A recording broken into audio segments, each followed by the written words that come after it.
Look at the picture. See the skull. Visible Frankenstein controls. The Brain Thoughts broadcasting radio. The Frankenstein earphone radio. The latest new skull reforming to contain all Frankenstein controls. Tonight's episode of Frankenstein Control is brought to us by Blumhouse Productions. It might be Bloomhouse Productions. That's the guy. It's a movie studio. The guy's last name is B-L-U-M, like the voice actor Steve Blum. Oh, like Steve Blum. So I'm not sure how you pronounce that. But anyhow, Bloomhouse Productions. They're the acclaimed producers, most recently of the surprise hit and psychological thriller Get Out. That came out, I guess it was very early this year. Yeah. Before that, though, they worked on a little picture called Insidious. It's a horror movie called Insidious. Wait, you serious? Yeah. Whoa, shit. Same production, yeah. And you may recall that film, obviously you do. Mm-hmm. And that's what brings them to us tonight.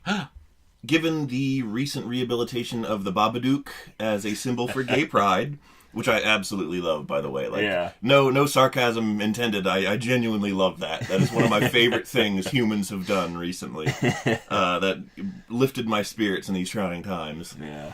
But as successful as that was, and with all the new memes and merch sure to crop up as a result, like Hot Topic selling Get Baba Shook t-shirts and stuff like that, Blumhouse Productions is hoping that the next character to get that treatment can be the red-faced demon from Insidious, who they want to rebrand as a figurehead for the asexual community.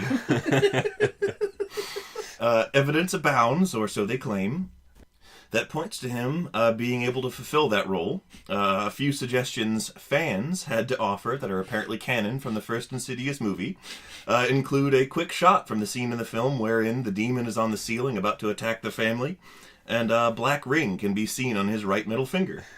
For those in the know, that's a low-key identifier worn by some asexual people, and Blumhouse Productions confirms that this was intentional, and also that it doesn't matter that his hand is also entirely jet black and in shadow for the entire shot. The sudden and terrifying appearance of his face behind one of the main characters, and perhaps what is his best-known scene, is said by some to represent the asexual community, and that, much like the red-faced demon, their members silently surround the rest of society, their presence unknown and when it should be obvious.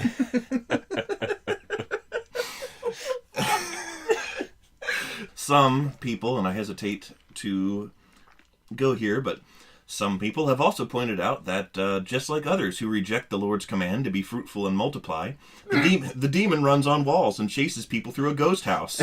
Frequent activities of the medievally sinful, according to a recent study published by Liberty University. All food for thought, guys. So spare a thought for the red-faced demon from Insidious on behalf of Blumhouse Productions and the multitudes of our brothers and sisters in the asexual community who were not meaningfully consulted at all for this campaign. And next month, head on down to Hot Topic and mention Frankenstein Control to get half off on a new t-shirt design featuring the red-faced demon's screaming face, along with the text, "I am repulsed by the physical act of love."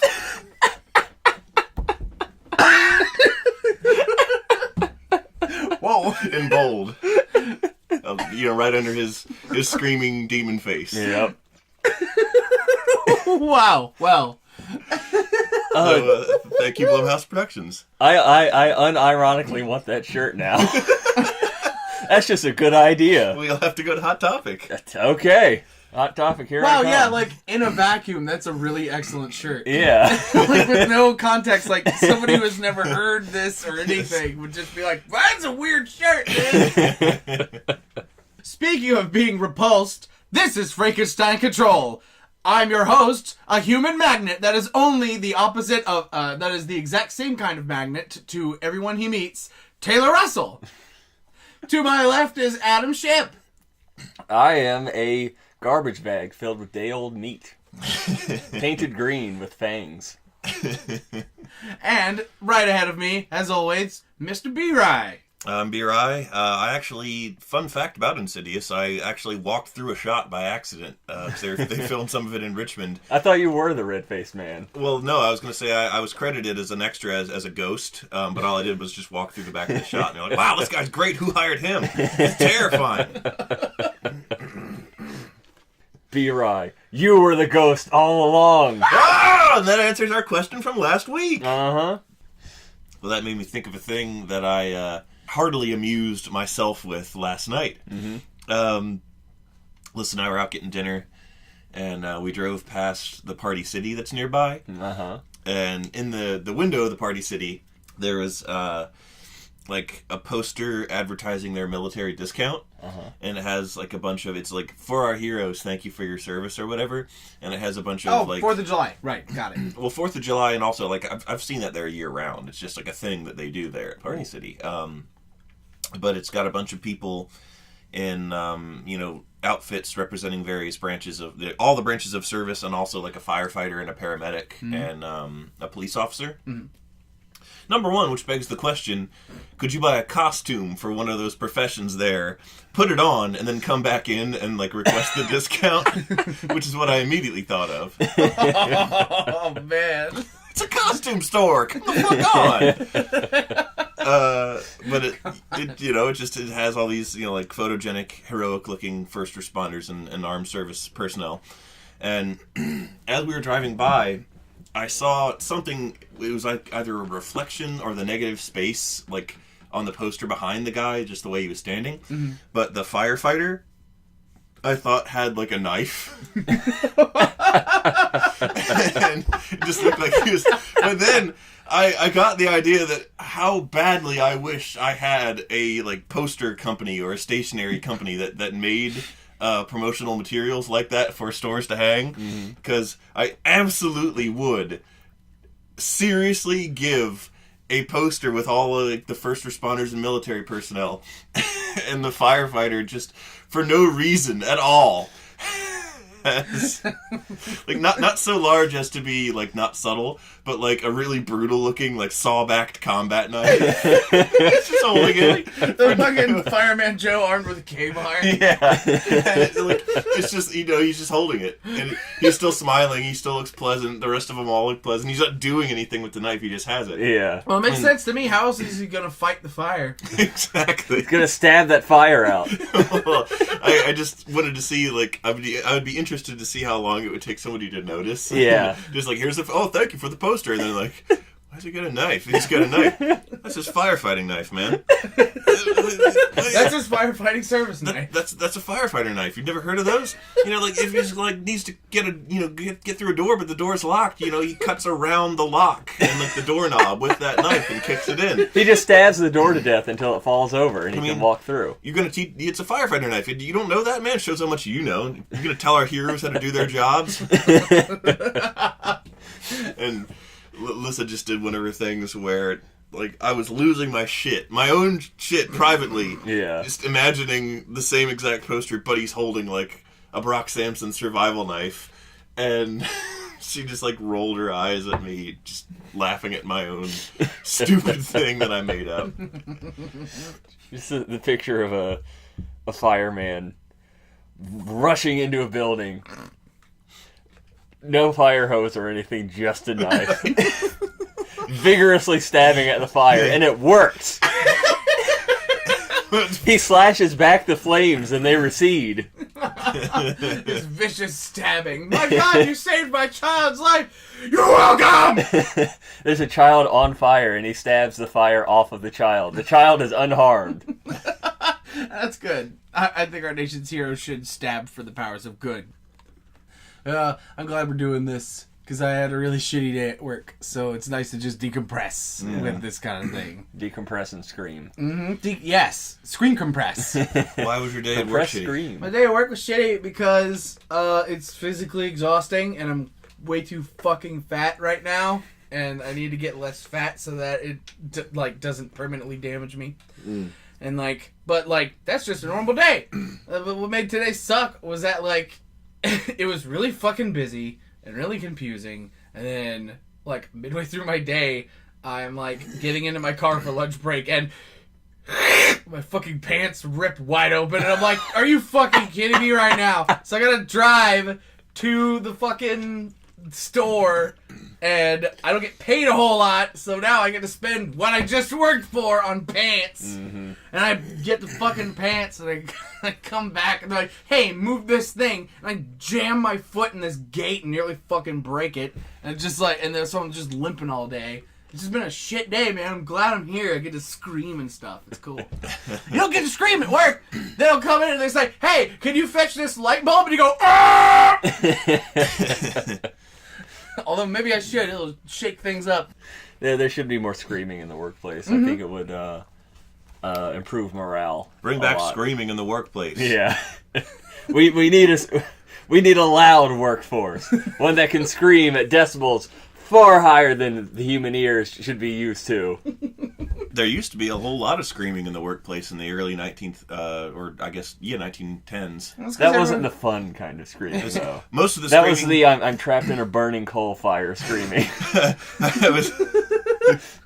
was going to say the screaming consisted mostly of an Irish accent saying, "The machine tore off me bloody arm!" Or screaming that the Triangle Shirtwaist Factory was on fire. The what? The Triangle Shirtwaist Factory. Enlighten us, Mr. Rye. In this edition of B-Rye's Atrocity and Horrible Human Tragedy of the Month. We haven't had that in a while. This is good. Yeah, it was just, there was a textile mill where all these women were employed as garment makers. And I think it was called the Triangle Shirtwaist Company. Yeah. And the building caught on fire. Oh. And the building was not up to code. Of course and it wasn't. Evacuation was not orderly. And it was like a 3-story building, and a lot of the girls were trapped on the 3rd floor. Oh. So they either died of smoke inhalation or jumped out the windows and died. And, like, I think a fuck ton of people died. Like, more than 100. Wowzers. Oh, my God. And it's right up there with industrial accidents and things that brought about eventual reform of the robber baron method of capitalism. Now that's being brought back. Oh. Oh, boy. Yeah, that reminds me of Boss Tweed. The Boss Tweed tenements. Tell us that story. Okay, so like back in, God, was this middle school? We were learning about that era of American Robber barony. Yes, of that history. And so the name Boss Tweed came up, and like, we were idiots in school. We didn't remember shit for shit. Well, anyway, a couple years later, me and my cousin Travis, who had been to the same classes, learned the same shit. We were trying to think of, like, who was famous for being, you know, like an evil tenement owner and a purveyor of child labor and all that stuff. And Boss Tweed, because it sounded funny, we remembered that the best. So clearly Boss Tweed he had tenements and child labor and shit. Yeah, we looked that up. Every time we look it up, we find out, no, not those things, but also always forget what he actually did. So, to me and my cousin Travis, Boss Tweed is synonymous with that kind of behavior. Was he the Teapot Dome scandal guy? Teapot Dome? That was, I'll show you a Teapot Dome.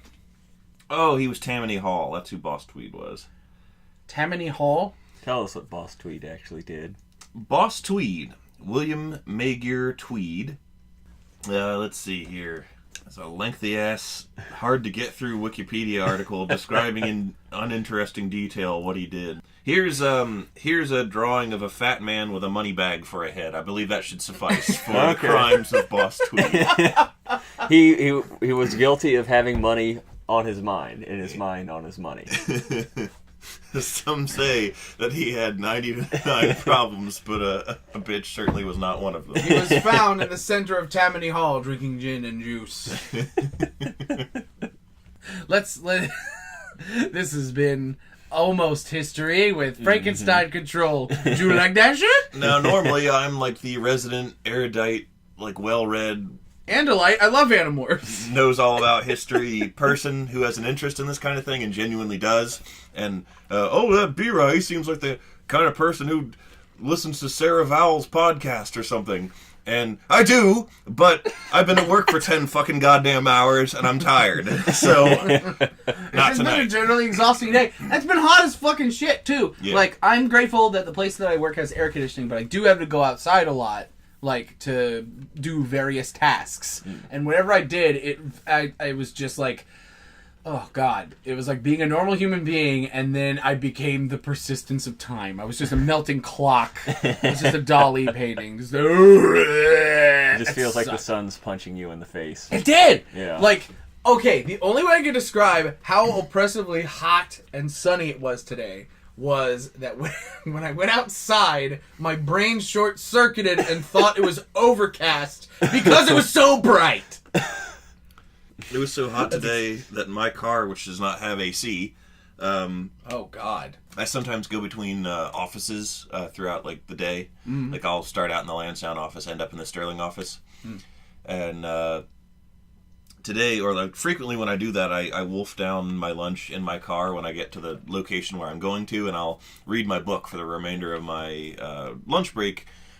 So that I do not have to go inside and interact with humans, and will therefore be free to read my book and not have to interact with any humans. While I did that today, we had an hour for lunch today, and like when I went in, I felt fucking faint, like from the heat, and like I'd shaky, and like I had like the pounding pulse thing, and I just did not feel good. And it wasn't just because you read a particularly enthralling chapter of I don't know, Wild West Murder Man, the latest chapter. Is Wild West Murder Man your attempt to remember Blood Meridian? That's the one. Wild West Murder Man just sounds like a really bad Red Dead fan fiction. Oh. I'm a murder man, Miss McFarlane. Oh man, before we move on, I wanted to say what you do to avoid people at lunch. You should just do what this guy at my work now. Walk around wearing a t-shirt with a demon face that says, "I'm repulsed by the physical act of love." Yes! You should do that. I don't think also, they'll let me wear that at the office. Oh, that's a shame. Well, I think they'll let you do this at the office at the very least. This guy where I work, he's one of the mechanics. He's a stoic kind of fellow, a man of few words.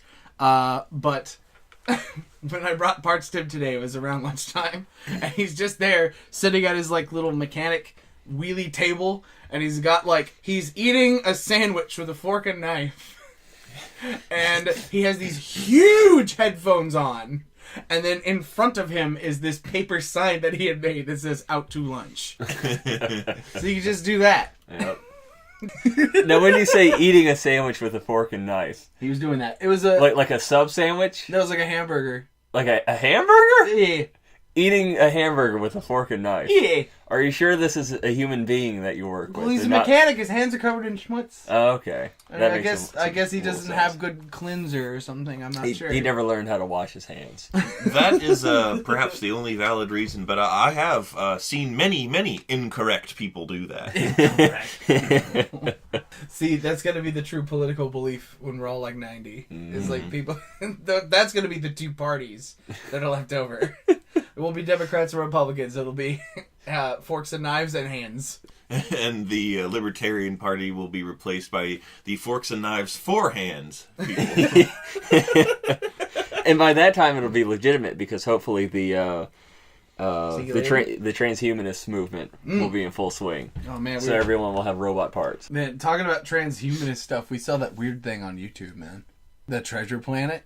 Oh yeah. So Adam was like, "There's this thing on Tumblr called the Treasure Planet." I'm like, "Yes, Adam, very good." And he's like, "No, stupid. It's not the Disney movie. It's this movie called The Treasure Planet, not Treasure Planet." I'm It's, like, "What's it?" It's from 1982. It's a Bulgarian film, and Calling it a film is perhaps a stretch. honestly, after watching the whole thing, I unironically like it. Yeah, me too. And like the We got like Stockholm syndrome from it, I think. You went Patty Hearst on it? Yeah, we got Hursted the fuck up, dog. like we watched the first four. I had seen the first 4 minutes. Mm-hmm. And I'm like, wow, this looks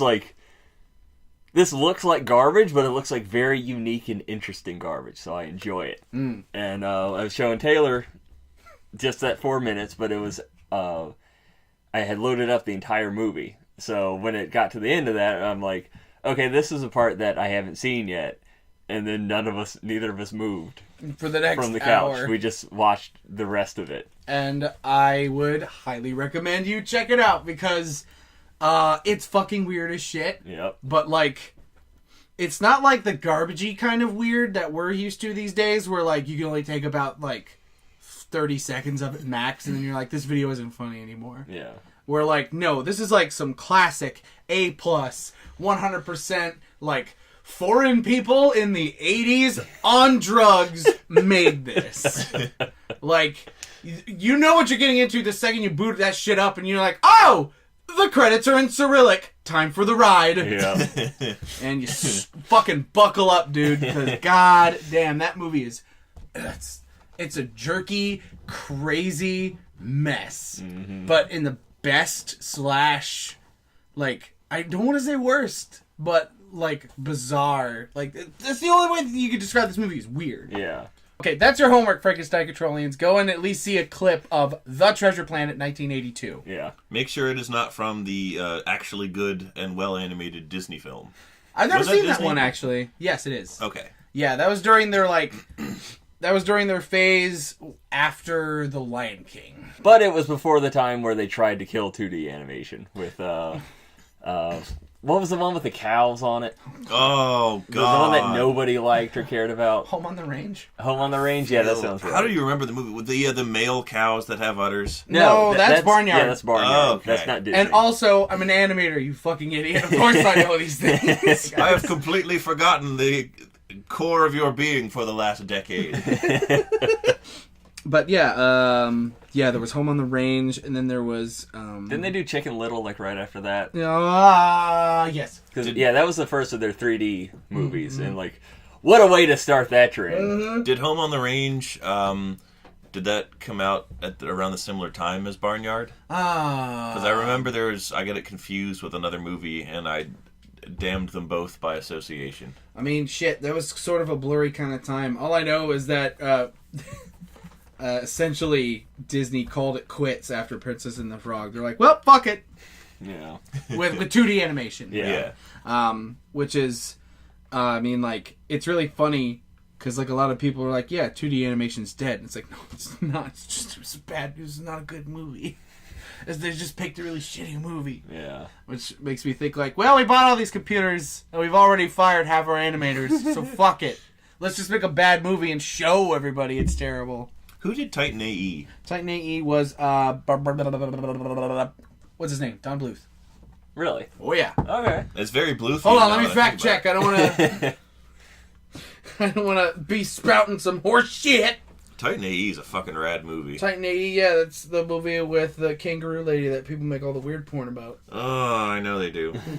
I liked that character a lot. I thought she was a really cool designed alien. But I knew, even though I was like 11 when I saw that movie, I was like, people are going to make fucked up porn of that, and I'd prefer to, I'm going to accept it as canon in my own mind that it is biologically impossible for that species to be nude. She is nude. What she appears to be wearing is just her skin. She can't get any nuder than how she is right now. I was born with pants. In fact, putting clothes on her at this point would be illicit. The armor and the guns. Cool. I was right. Sorry. Okay. I was fact checking. That's why I was so quiet. She was voiced by Janine Garofalo. I remember that. She was? Yeah. Janine Garofalo. What else did she do? She related to Mark Garofalo? I don't know. She's actor of the Hulk. On the topic of Don Bluth, when Tezuka died. Oh, okay. The guy that created Astro Boy. Yeah.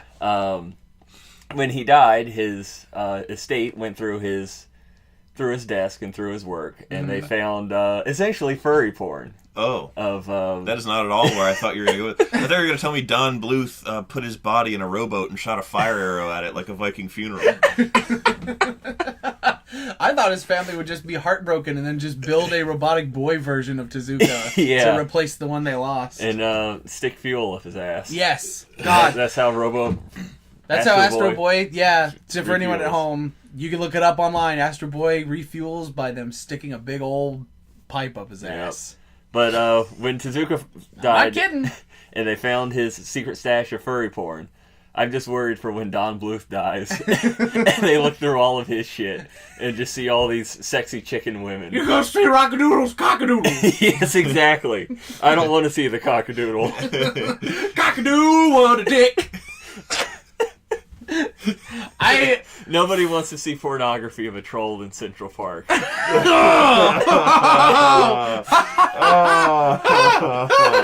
But when he dies, I swear it'll come to light. Someone on the internet will oblige you. Well, yeah, someone's already made it, but this is going to be canonical for it. It's called a troll in Central Park. Ew. No. I got 1 million of them. Ah. Do you guys remember that? Do you guys remember they made a CG Astro Boy movie with Nicolas Cage in it? What? It had Nicolas Cage in it? Yeah, he was his dad. Did Nicolas Cage play a character, or was it Nicolas Cage as himself, as Astro Boy's dad? In that Nicolas universe? Cage presents Astro Boy.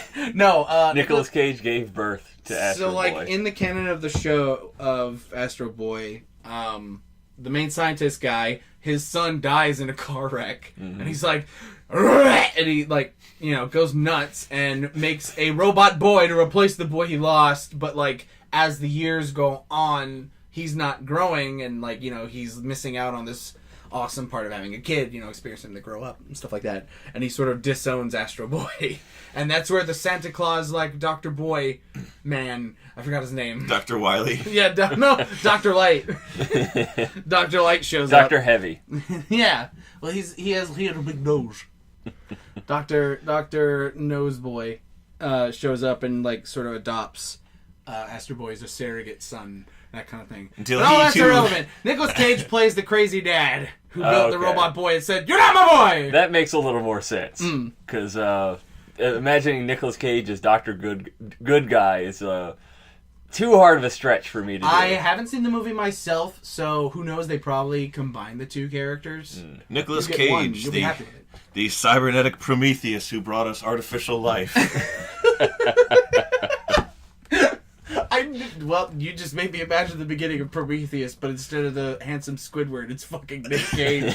No makeup or anything. It's just Nick Cage doing the whole, in his underpants. Yes, Nicolas Cage in his underpants taking a shot of the black goop and going, "Ah, not the bees! Ah!" off into the waterfall, and that's how life began. He is wearing one of those foam muscle suits, though. Wow, that's really funny. And flippers. Okay. Even though he's going to die, he's wearing them anyway. I always referred to the species of the Prometheus aliens that you called the handsome Squidwards as an entire race of Maynard James Keenan. Is that what he looks like? Yes. Wow, now I what is it, Tool or Nine Inch Nails? Tool. It's Tool. Every time I hear a Tool song now, I'm gonna... Imagine Prometheus and Bob singing it. The intro to Prometheus and Bob scared me when I was a little... Really? It's terrifying. When I was a lad. I was like, this is spooky. Well, it's because it was my only instance of thinking that stop motion was creepy. Uh-huh. Yeah. And it wasn't, if you remember, the intro to Prometheus and Bob wasn't even animated. It was a system of black and white stills of the clay figures doing shit. Yeah. It was a little bit spooky. Yeah, well, it had the creepy theremin music, and then the uncanny nature of the stop motion was definitely revealed when it was in this grainy black and white found footage kind of thing.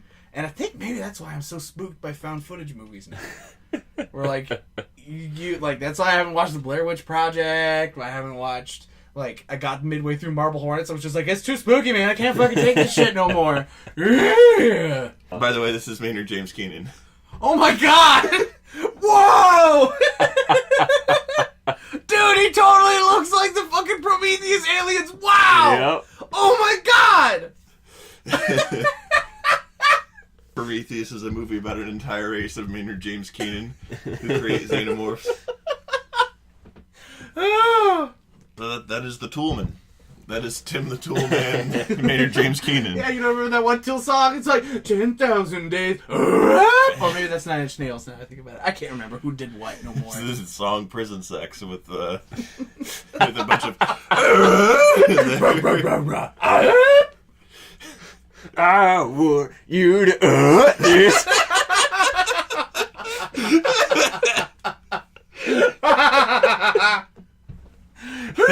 I need this to make me...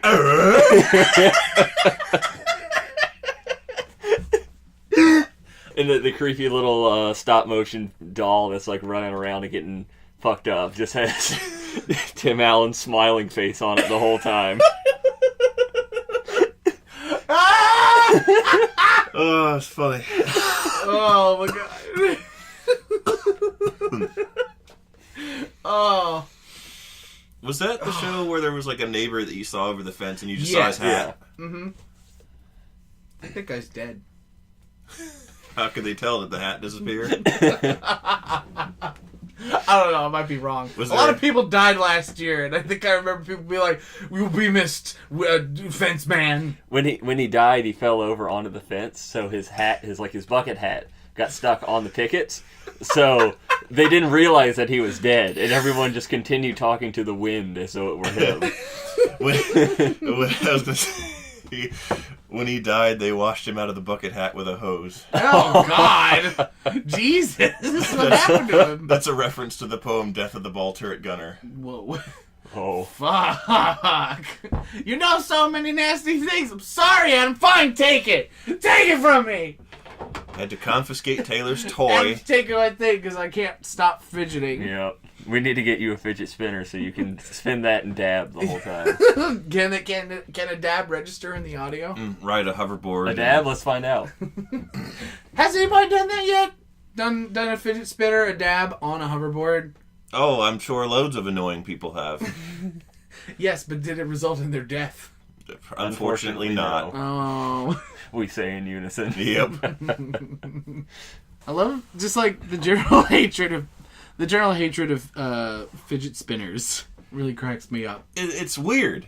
Like, it's weird observing a fad from an adult point of view. Mm-hmm. Like, did adults in our childhood hate like yo-yos and Crazy Bones and the other things that we liked, like Pogs, and like, did they loathe them with such vehemence as the fidget spinners are despised? Okay, so when you're at, do you mean like the parents, or do you mean like just young adults who didn't have children? Because both, any and all of the above. The counterculture of parents, adults. I'm sure, loved it because it made the kids go the fuck away. Yeah, and that's great. But like, you know, we're all three lads with no chads and no children.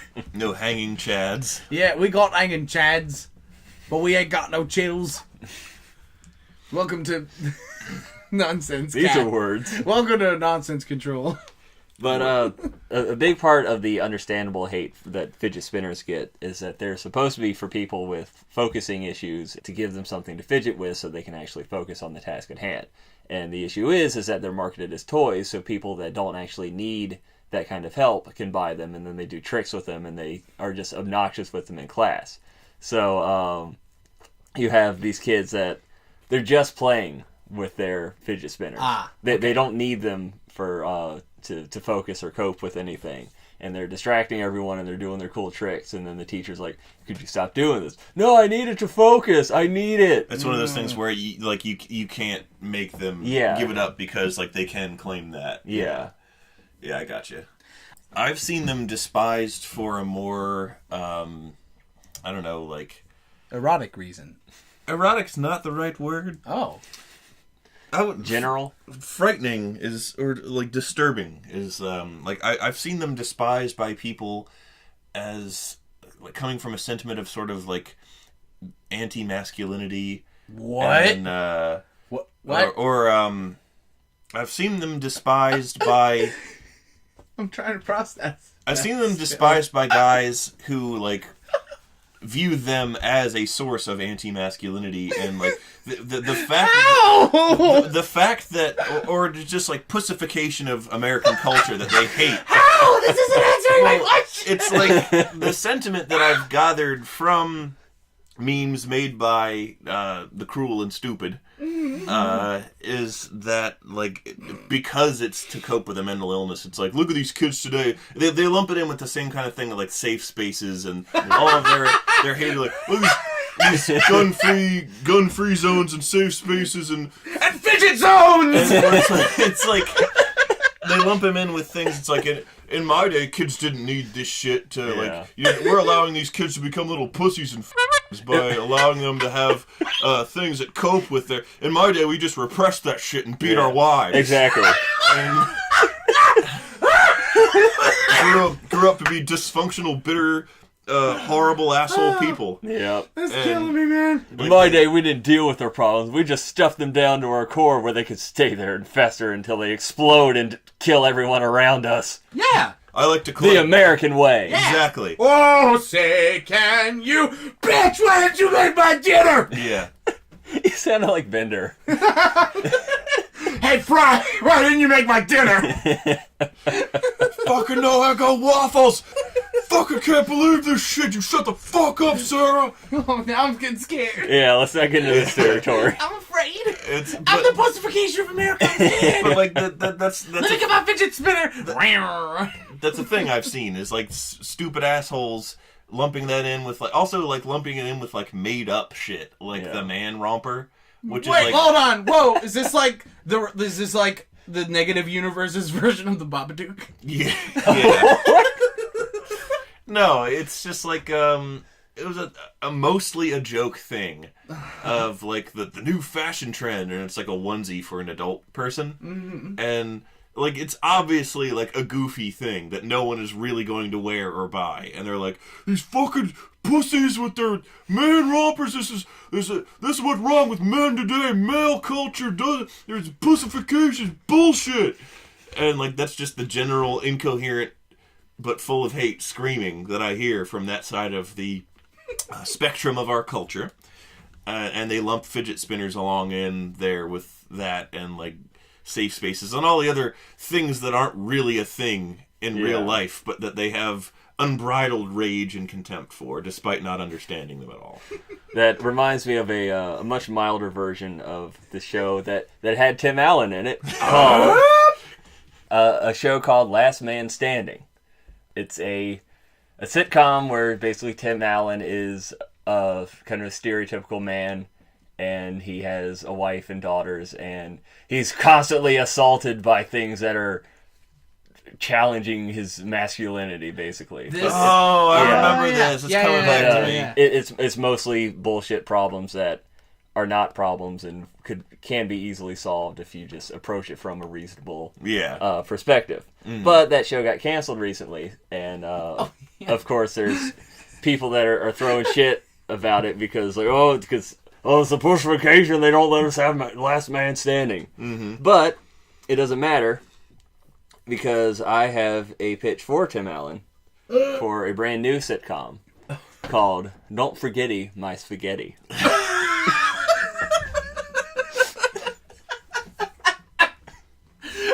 Say no more. We'll fund it. Please go on. The short pitch is Tim Allen plays the same character from Last Man Standing. His same family, same side characters, but the entire show takes place at a table at an Olive Garden. and every 22-minute episode consists of him and his family. By the way, they are all like disgustingly obese, like 400 pounds, and these are not fat suits. We actually force feed all of these actors and actresses to get to this size. Jesus Christ! But there they are, just disgusting and obese, and probably a little bit drugged up, honestly, to get them to this point. Obese people aren't disgusting. They're people too. Come on, man. No, well, you haven't seen these people. Oh, we're talking like Bart Simpson. I wash myself with a rag on the stool. And then, like, they're not disgusting because they're fat. They're disgusting because we haven't washed them. Oh, okay. We don't give them rags on a stick to wash themselves. Okay, so they're like, in addition to their incredibly unhealthy lifestyle, they're also very slovenly and very very unkempt. They've been wearing the same ratty T-shirts for the past month. They clearly have bed sores when the camera moves around and you get a good look at their folds. I mean, you're just describing Tim Allen's life right now. They're trapped in the interminable purgatory of the Eternity Olive Garden. Exactly. They are trapped there. That's the premise, is that they are trapped in this Olive Garden, and they're constantly waiting for their food. And when they move, you can hear the clanking of shackles. The soundtrack is just constantly Frank Sinatra quietly in the background droning on. Jack!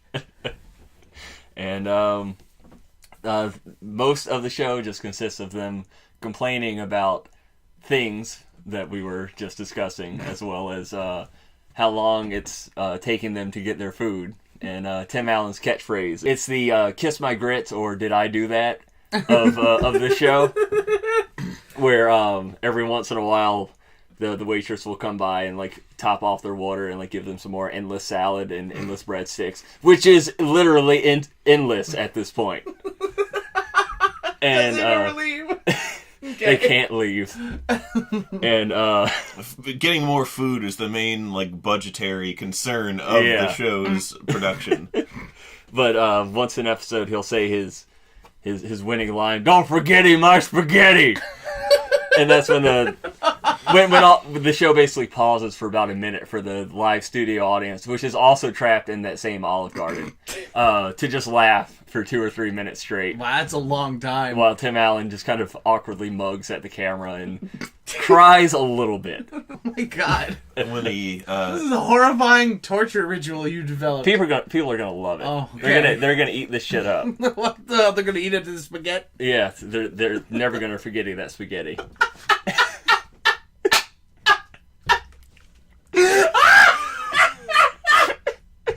Oh! Ooh, you got me! Joke's on me! Whoop, whoop, whoop. And the season finale will be... oh, wow. I regretty that spaghetti. Oh! Oh! The whole episode, Tim Allen will be unusually quiet the whole time, and just like only have 2 or 3 lines of dialogue. When it gets to the point where he's supposed to say his titular line, he just kind of slurs it out. So he's like, "And don't forget my spaghetti," and no one really laughs at it until at the very end he's like looking really sick and just kind of jolts, puts his hands down on the table, screams, and then you see he wakes up. Wakes up as he was in Home Improvement, in his bed, covered with like a aluminum pan filled with day old spaghetti. As he just wakes up and goes, "I regretted that spaghetti." It's all but a dream. Mm-hmm. It's all just the food poisoning spaghetti nightmare fueled horrors. Miniseries. Yes. I just imagine from the Home Improvement series, not regarding spaghetti, but like the wife from Home Improvement like walks into the room right after he says that and sees the room, all strewn with spaghetti and shit like that, and sees her husband all covered in spaghetti, and she's just like and like goes wide-eyed and starts to gasp, but then freeze frame, credits, saxophone.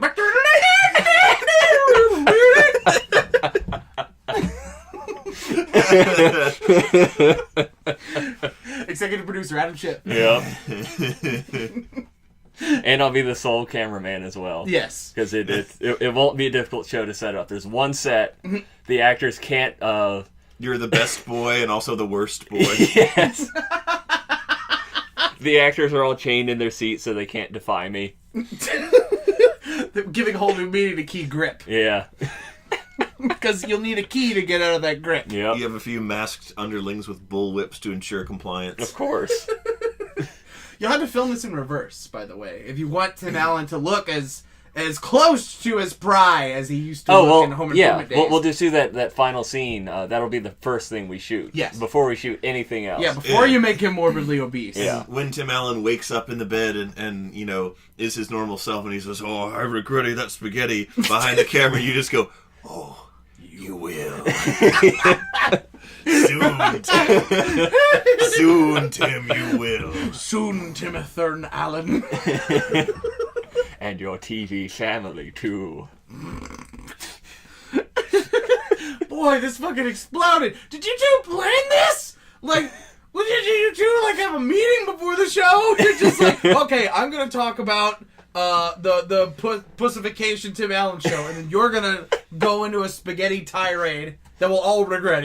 I'll never tell you. Okay. You'll never know how much of this was planned and how much was I improvised. don't know. Spaghetti tirade sounds like an And an Italian fighting game character's ultimate move. Yeah. Oh my god. That sounds great. And it's a Japanese fighting game, Yes. so the character itself is like an extreme Stereotype. So he's got the typical like guy on the pizza box. Yeah, he has like the double-breasted chef's outfit. Yeah. With like a red checkered like napkin in one hand. You guys are basically just describing the premise for G Gundam. You know that, right? Really? Oh yeah. Where it's just like, we'll build giant 68-foot stereotypes and fight each other. It'll be great. Is that the Africa's Gundam is a giant elephant. That's the one where I was like, is there an elephant in the cockpit or two people? This is what I thought. Okay, first, wait, we need to explain. I walked in on Taylor watching that with no context once. Yes. But I gathered that it was a So Gundam wait, show. let me explain to the audience first. G Gundam is a show that's sort of off the rails in terms of normally Gundam shows are very like military and war is hell kind of thing. G Gundam takes that in a completely different direction, and they're like, this is in an alternate universe where the world is governed by the colonies, and they use Earth as a giant battleground to fight their mobile suits, and each colony is like Neo-Tokyo, or Neo-Japan, Neo-America, Neo-China, stuff like that. And each one of those countries has its own Gundam that represents their country, and the pilots operate the suits not with the levers and buttons and joysticks. Like a and cockpit. Not like a cockpit, but instead they have like a very Pacific Rim-esque sort of like room that they stand in the chest of the Gundam, and they have like a cool spandex suit, and the Gundam imitates their every movement. So all the pilots are not like hot-blooded ace pilots, but instead are fucking like martial artists and shit. And the series is absolutely ridiculous because everything in the show is played straight.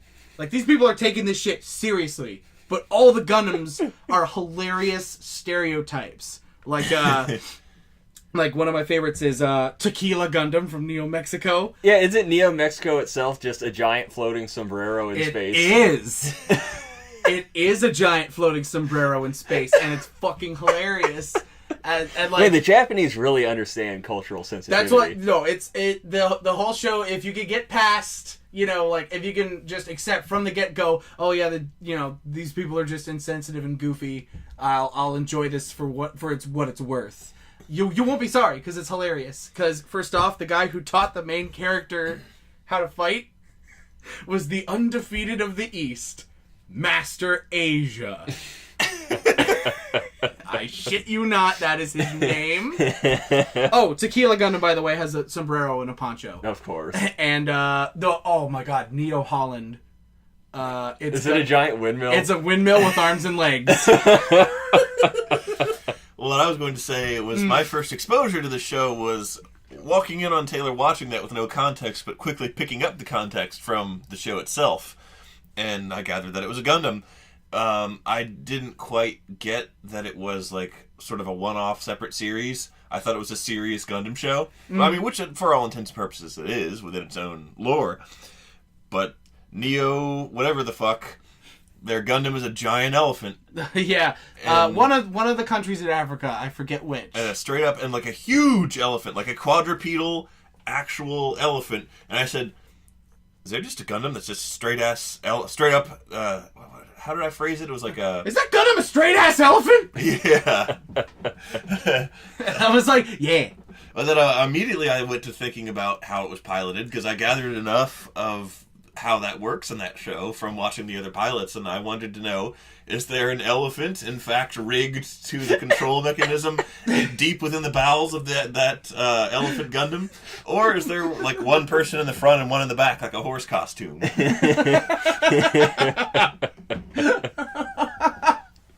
The world may never know. Mm-hmm. Also, New America's Gundam was a football player that had cowboy 6-shooters. Of course he did. And he could take off his shoulder pads, and they become boxing gloves. That's Oh, and he flew around on a big old surfboard, like a flying surfboard. And I'm like, that's the inspiration for Eureka 7 right there. Yep. Some guy saw that when he was a wee lad and was like, a whole show about that, but also I don't even know how you could describe that show now. I can't even make a coherent joke Eureka 7? about Eureka 7 because that show is fucking weird, dog. It was really good. Yes. It was really good. I enjoyed it. It was just, like, there's no way to describe it in a concise fashion. Imagine that you were the age you were when Tony Hawk's Pro Skater came out, and you thought Tony Hawk was awesome and liked playing those games, and then you met Tony Hawk, and he was kind of cool, but then it turned out that he was the leader of a paramilitary faction that fought in really brutal wars and killed people using high-tech military technology that was really weird and difficult to control. Tony Hawk. No! Oh! The Lord's Robot Army instead of the Lord's Resistance. Oh my god. I love it. Oh. You gays! Oh god. We have to stop Tony Hawk. Yeah. For Reddit. Yes, the dramatic tale of a paramilitary faction of robot surfers versus a bunch of Redditors. Oh, and then also, for seemingly no reason, Tony Hawk would occasionally get angry at you and beat you. Yes. For does things happen. that had nothing to do with you. That happens in the games, doesn't it? Yeah. Okay. I mean, you just fuck up a jump enough times, and Tony Hawk's He just avatar comes out and bitch slaps you. and it just not only knocks you down, but just kicks you in the gut a whole bunch of times, breaks you and skateboard over your head. I've always wondered. You always see things on TV of somebody bashing somebody with a skateboard over their head. Will that kill you? A skateboard? Yeah. It's wood. Yeah. It's not that strong. It could give you a concussion. I don't know. You ever lifted a skateboard before? They can actually be kind of heavy, and it would also depend on if you anything you hit somebody in the head with them, if you fuck it up or do it wrong, Yeah. can kill them. Yeah, I always imagine you hit them by accident with the trucks. Yeah, or Instead with of- the lip of the sideways. Yeah. If we're board. talking about the lip or the trucks, then yes, that's gonna. Yeah, hurt. if you That's hit them gonna- sideways instead of the way that is commonly shown, where Yeah. you get hit with the flat instead of the side. I think you get hit with the side. That'd be some, at the very least, some Rurouni Kenshin stuff. Oh, my reverse blade skateboard. I started skating on this reverse skateboard when I swore never to kill again. Now I'm just imagining someone skating on a skateboard, but it's upside down, so the wheels are up, and they're still just grinding along on the grip tape. Nobody questions how it works; it just does.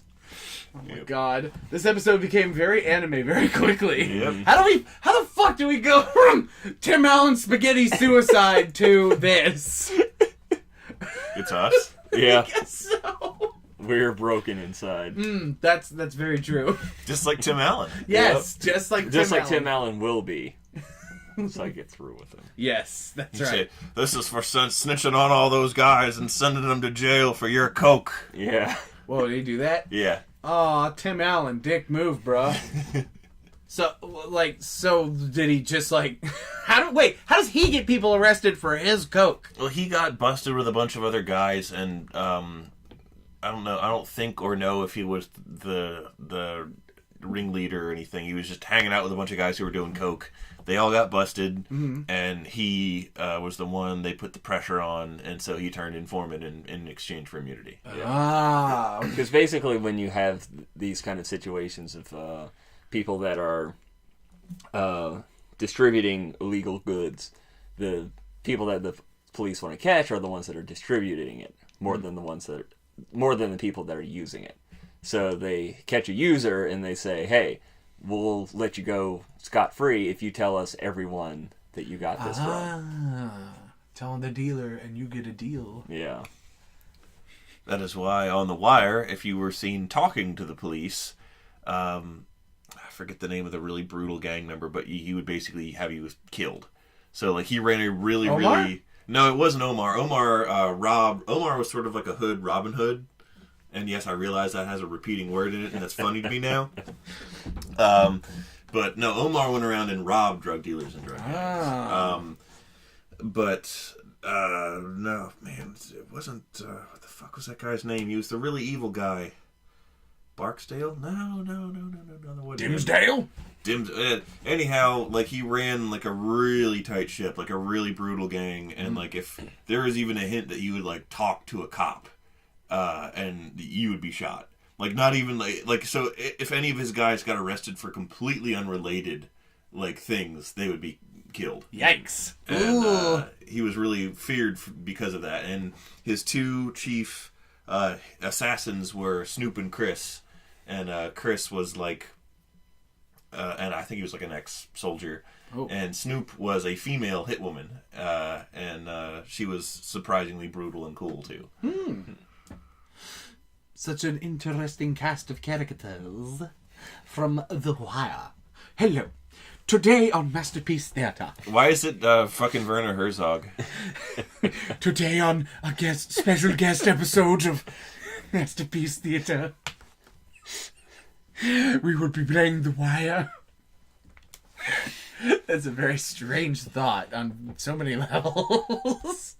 Omar's coming. They heard Omar was coming, so they called for backup on their Werner Herzog phones. That's stupid. We went to Dumbtown. Yeah. Population 3. Yep. I really wish that you could make endorsement deals in other people's names. Yeah. Just so we could, partner Werner Herzog with TrackPhone to make the Werner Herzog phone. Dude, Werner, I know you're listening, man. Yeah. Get on that shit. You can just go into the Dollar General, see your track phone on the side, and it's got Werner Herzog face on it. His unenthusiastic looking face. Oh man, that made me lightheaded. Just thinking about that. He's got a little speech bubble, and it says, "Buy the phone, buy the drugs, throw it away. They'll never catch you. Throw it in the water. Dump this shit down a storm drain. make sure to destroy the SIM card. That's where all the information is." And as he threw his Werner Herzog brand phone down into the storm drain, he would never be caught for his heinous crimes. His sales of narcotics would continue. And he would remain the #1 OG. And he would remain the #1 OG. Buy Werner Herzog phones at your local Dollar General. I just want Werner Herzog to narrate things that he has no business narrating. So, like... In the kingdom of Equestria, Fluttershy came and greeted her friend Applejack, who was in a great dismay. You fart boy! Don't fart in here! I didn't fart. Don't fart in here, B.R.I. It wasn't me, it was the floor creature. You will mustard gas us all. Just like in the trenches of Normandy. Which I was not I'm alive sorry. to see. Just like in the trenches of the Maginot Line. I like to imagine that he's narrating this something that's just innocent and friendly, but he'll go off on a tangent and start talking about stuff that he saw working on Grizzly Man. Oh my god, that movie's fucking fantastic. And anyone who hasn't seen it, go and watch it. It's such a funny movie, man. It's amazing how crazy this dude is. The Grizzly Man, not Werner Herzog. Although Werner Herzog's fucking crazy too, because not so spoiler alert, dude gets fucking ate by a bear and it's hilarious. Werner Herzog gets hit by a bear. No, that Grizzly Man gets ate by the bar. But Werner Herzog, though, being a crazy, depressing motherfucker, brings the audio and the tape of when he was killed and mauled when to he death. was ate by the bear, and fucking plays it to like his mom. Yeah. Like the Grizzly Man's mom. Not like, "Mother, I am back here in Zurich. I want to show you. I want to show you this audio tape of a man getting mauled by a bear. Mother, check this shit out. Scope this hot new beat, mother." Mutter. Yeah. My Mutter, you got to scope this hot music. It's going #1 on SoundCloud.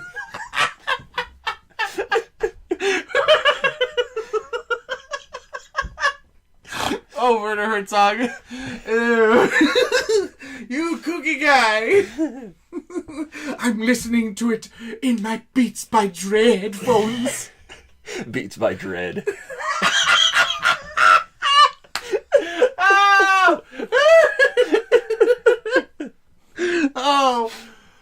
Oh, man, that's fucking funny, dude. Oh, my stomach hurts. We're laughing. Oh, Werner, you're the master of depressing shit that inspires us all to, I guess, be depressed. I don't know. He made a mockumentary about finding the Loch Ness Monster. It was fucking great. Wait, did he? Yeah, he did. For real. So wait, he has like a sense of humor? Yeah. I thought Werner Herzog was just a Stokeman. He went on the Boondocks. Yeah. I mean, I know that, but I guess you're right. But you know what? Even though he might be a comic man, sometimes, most of the time, he'd be depressing. Just like how depressing it is when each and every episode of Frankenstein Control draws to its end. Much like how the life of Taylor Russell drew to its end as he reached for his special gun, made from a sandwich and 3 paper clips. As he drew the gun and cocked back the hammer, Birai tried to scream to his dear friend of many years. No! Now even you know I am a menace. I hand you the secrets to save the entire human race and the entire universe.